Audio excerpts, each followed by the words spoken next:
235. Plague. Chalcedon Report number 17, February the 1st, 1967. The Plague, an ultimate arm of war?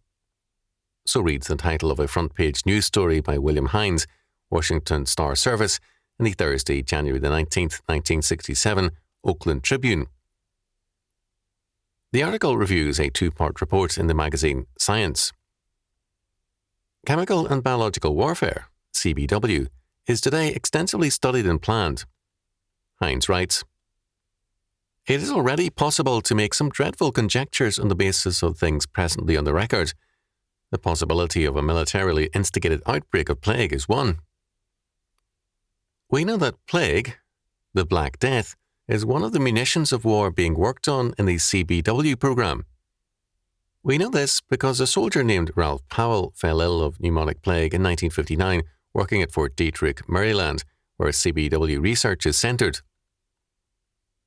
Pneumonic plague is one of two forms of the worst scourge ever visited on mankind.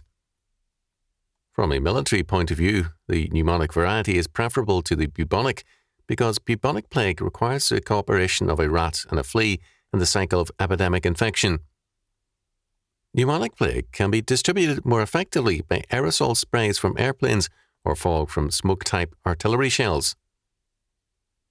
Because of quick diagnosis, Hines reports, Powell was cured, but the intensive care with quick diagnosis and strict isolation are essentials which would not be available should an epidemic strike a large city.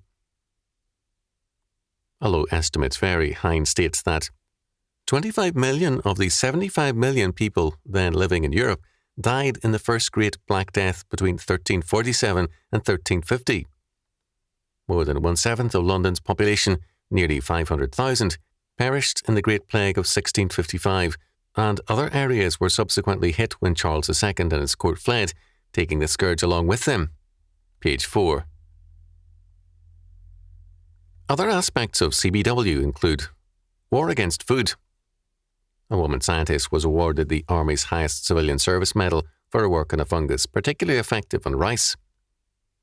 Hines concludes, "For 20 years, man has been juggling the nuclear tools of his own destruction. Now he may be on the verge of acquiring a new and equally, quote, unthinkable, end quote, tool." Carried to its logical conclusion, CBW could provide a solution to the population problem, the, quote, final solution, end quote, as Adolf Hitler so felicitously put it. Page 4. Man proposes, but God disposes.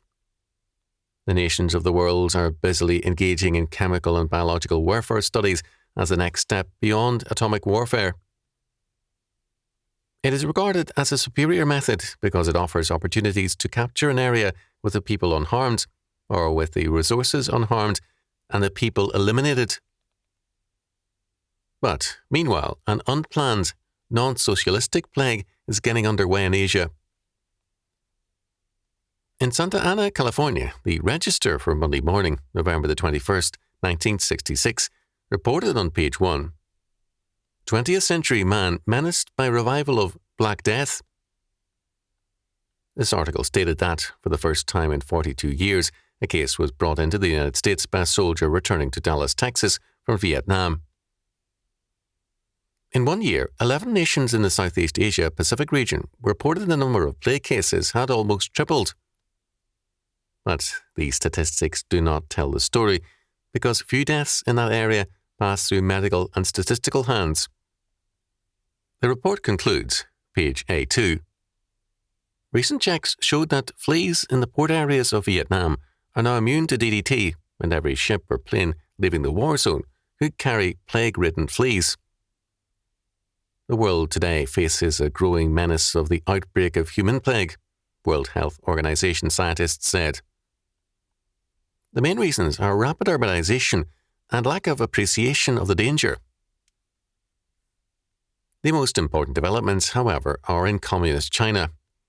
Within that nation, 3 diseases are spreading: Asian flu, pneumatic plague, and cholera.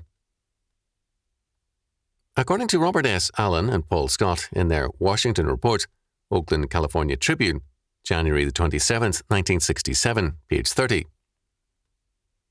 With these deadly diseases appearing in epidemic proportions in several northern and western provinces, the United States and Russian officials are gravely concerned that the spreading civil disorder in China may turn that country into a massive incubator of epidemics. As a result, the United States, through Secretary Dean Rusk, and the Soviet Union, through Ambassador Dobrynin, are discussing common action against the plague of threat. It is one thing for nations to plan to unleash plague against mankind. It is another for God's judgment to unleash it against man. Then all good nations are called to work together through the United Nations to stop the plague. Man's biological and chemical warfare is good socialist planning. God's judgment simply cannot be permitted by the United Nations and the World Health Organization. This is good humanism, but not good sense. Allen and Scott report that the epidemics in Red China are potentially a far graver threat to our troops than the Viet Cong and North Vietnamese. They are an even greater threat to the Soviet Union. A Red Guard defector has reported that the flu epidemic has already entered Soviet areas. The fear is that the other epidemics, the plagues, will follow. Plagues are a common occurrence at the end of an age, whether of the Roman Empire, the medieval era, or any other culture. The end of an age is marked by a general breakdown of morality, law and order, money, soil, morale, the will to live, and of all things, because the basic faith which has undergirded the culture is either gone or abandoned.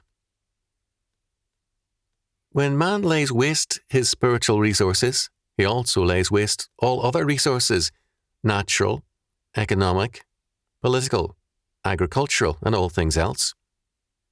When men are without faith and cannot say why they are alive, their will to live is weakened. Men with strong faith and a sense of calling have the strongest resistance to death. The forces of life are, in them, stronger than the forces for death around them. In an age when men cannot say why they are alive or what life's purpose is, the survival ability is on the whole poor. Men live not because of a zest for life, but in fear of death. Men with a zest for life under God and a joy in their work tend to have a long and vigorous life. Today, men are spiritually sick, more than that, spiritually dead, because of their apostasy from God. As a result, they have a poor survival ability. It is significant that it is in communist China that the plague is beginning, for life has become most meaningless there. But life is basically meaningless everywhere if man's chief end is not to glorify God and to enjoy Him forever. Jesus Christ, speaking as wisdom ages ago through Solomon, declared, "But he that sinneth against me wrongeth his own soul.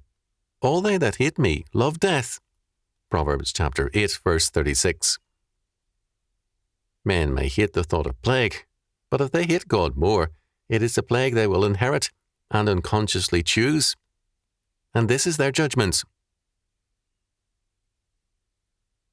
In our world today, we are seeing the spread of socialism, which is a man-made sociological plague. We shall soon see the plague of socialism itself plagued with all kinds of plagues in every area of its existence. Significantly, Revelation speaks of God's judgments on Babylon the Great, the one-world humanistic order, as a series of, quote, plagues, end quote, which destroy its planning in every area. Against man's planning, God's plan stands secure,